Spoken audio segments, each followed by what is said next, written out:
Every automotive build, whether it's a proto, resto, feature, or rod, takes a lot more than book smarts. Vision and ingenuity with a bit of improvisation often calls for a build team to toss the book in the can.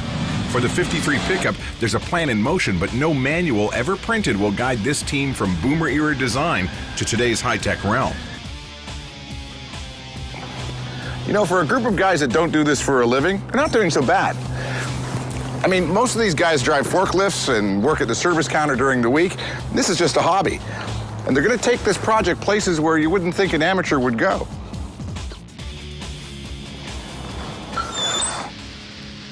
Union meeting? Union meeting. Ian, how are you? Good. Good to see you. This is coming off, I hear, right? Yep. It's a fact of restoration life. Once you put something on, be prepared to take it off. Again and again. Eventually, you get good at it. When you hear me say this is a bitchin' firewall, I'm not actually using some bad language. The company is called Bitchin' Industries, and they make this firewall. Kind of cool. Or bitchin'. You can't expect car guys to be politically correct all of the time. Well, this firewall actually has been reshaped to accommodate a V8. The original motor was a little tiny skinny 6-cylinder, and the V8's probably about 3 or 4 times as wide, and need a lot more clearance in the back.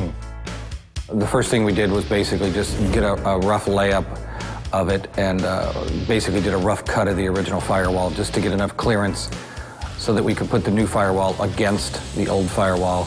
The first cut can't be overly aggressive. The purpose is just to get us in the zone. We'll peel back the original tin slowly to get a snug fit later. There you go. All right. The measurement on the actual recessed firewall was 11¼ inches up from the bend. You want to draw your horizontal line from side to side, and then you take that, which was 50 inches all the way across, and you divide it into 2 to find your center, which was 25, and you line up the center with the mark that you made on the cap.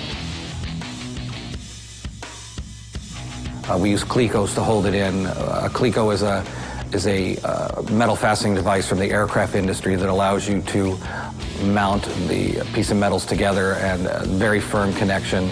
They use millions of them to put aircrafts together, and we've just adapted it to the automotive industry, and they work really well. The positioning of the cleco holes also act as a good reference for how much more we can strip off the original firewall. If you go past a cleco hole, you've probably gone too far.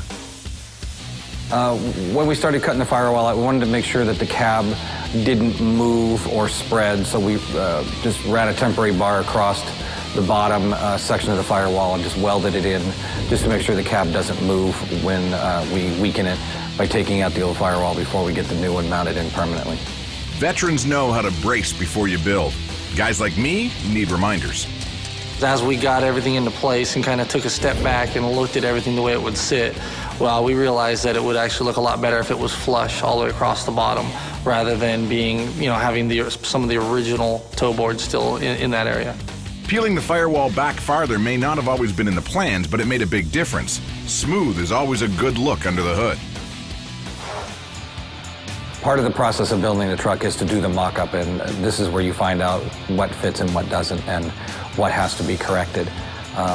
We're dealing with a motor made out of foam, so it's a lot easier to realize there's a problem than dealing with a 600-pound motor hanging off a chain. Having a lightweight mock-up block makes life a lot easier. These foam engines are an exact replica of the real deal. Because of that, we're able to determine clearance issues and the placement of components like the transmission support and engine mounts. Before foam blocks, you'd see engines dangling from block and tackles for months in neighborhood garages. That's some nostalgia we'll take a pass on. We were having a little problem with the engine mounts that came from TCI. The mounts were just a standard mount they offer, and this being the first prototype off the line, we had to get a hold of them and see about getting some new mounts made specifically for this frame. Well, the power van, originally it had a handle, the ratcheting mechanism, and it was manual. Now we're going to put the electric motor in it that is going to make it go up and down with a little push of a button. Right. And now it has a little electric motor on it. You push a button and it moves it up and down. Typical builder's day. Some things worked, some things didn't, and other things just went up and down.